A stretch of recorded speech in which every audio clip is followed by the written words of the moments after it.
Hello, আসসালামু আলাইকুম guys. আমি নাজমুল, আমি হৃদয় স্পর্শ পেজ থেকে বলতেছি। তোমাদেরকে আজকে আমি অনেক প্রাকৃতিক দৃশ্য দেখাবো এবং নদী সবকিছু দেখাবো।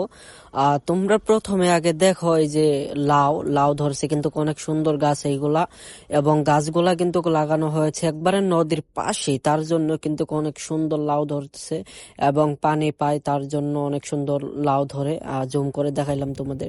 এবং দেখো, এখানে কিছু পচা বাগুন ফেলে দেওয়া হয়েছে বিক্রি না হওয়ার জন্য। তারপরে দেখতে পারবা নিচে অনেক সুন্দর একটা দৃশ্য।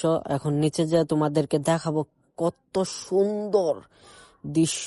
আগে নিচে যাই, তারপরে তোমাদেরকে দেখাচ্ছি নিচের পরিবেশটা বা দৃশ্যটা। দেখতে পাচ্ছ কত সুন্দর সবুজ। তারপরে দেখো নদী ওই পাশে, কিন্তু এই ঘাসগুলোর ওই পাশেই নদী। এখন দেখো আমি কিন্তু এসে পড়েছি মাঝখানে একদম, এইখানে দেখতে পাচ্ছ। সামনে দেখো, পিছে দেখো, সব জায়গায় প্রাকৃতিক দৃশ্য। হ্যাঁ, আর অনেক রোদ, ঠিক আছে, রোদের জন্য উপরে তাকাইতে পারতেছি না, অনেক রোদ। তারপরেও তোমাদেরকে দেখাচ্ছি অনেক সুন্দর করে। এখন আমি একটু পিছের ক্যামেরা দিয়ে দেখাই, দেখো কত সুন্দর জালা ক্ষেত। তারপরে দেখো পিছে কত সুন্দর, এবং পিছনে গাছ অনেক সুন্দর সুন্দর। প্লাস এইখানে দেখো ওইদিকে একটা মানে ঢিপের মতো কি জানি আছে। তোমাদের এলাকায় কি বলে আমাকে বইলো। তারপরে তোমাদেরকে নিজ হয়ে দেখাই একটু জালা ক্ষেত বা জমি। জালা ক্ষেতের জমি মানে নদীর ভিতরে এইগুলা জ্বালা করা হয়েছে। এগুলা হবে না, জাস্ট এমনি লাগানো হয়েছে। তোমাদেরকে একটু নিচু হয়ে দেখাই, দেখো কত সুন্দর, কিন্তু বাতাসের সাথে সাথে নড়তাছে।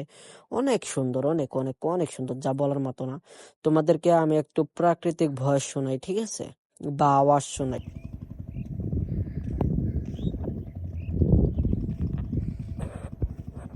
তো শুনতেই পারলো অনেক সুন্দর, কিন্তু এখন আমি বাসার দিকে চলে যাচ্ছি।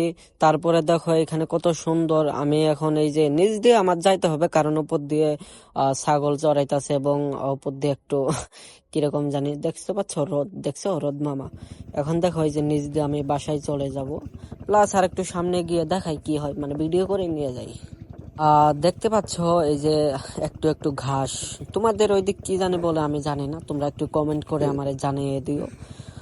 তারপরে সামনে দেখছো নদীর পানি, এবং সামনে কলা বাগান, মানে কলা গাছ, কলা ধরে। যাই হোক, তোমাদের ওইখানে কলা বাগান আছে কিনা জানাইও।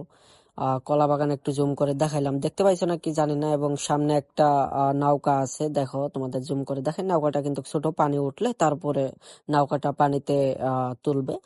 এবং এই বলে আজকের ভিডিওটা শেষ করলাম। সবাই লাইক, কমেন্ট, ফলো করবা। ধন্যবাদ সবাইকে।